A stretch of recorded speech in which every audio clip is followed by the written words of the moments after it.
Alam mo ba kung bakit kakaiba ang gabi ng Halloween? Sabi ng mga matatanda. Ito raw ang oras na numinipis ang harang sa pagitan ng mundo ng buhay at ng patay. Isang gabi lang sa isang taon, kung kailan pwedeng makatawid ang mga kaluluwa. Sa tuwing nagsusuot tayo ng costumes at nagsisindi ng ilaw, hindi lang daw yon para sa saya. Ginagawa raw yon para itago ang sarili sa mga espiritong naghahanap ng katawan na masasaniban.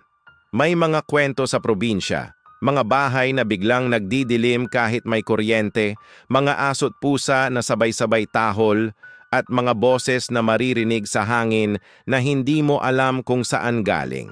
Sabi nila, kapag sumapit ang alas 12 ng Oktubre 31, manahimik ka muna dahil baka sa paglingon mo, may ibang mundo na rin ang nakatingin pabalik sa'yo. The Curse of Halloween Night. Minsan, hindi lahat ng nagbabalik ay inaasahan.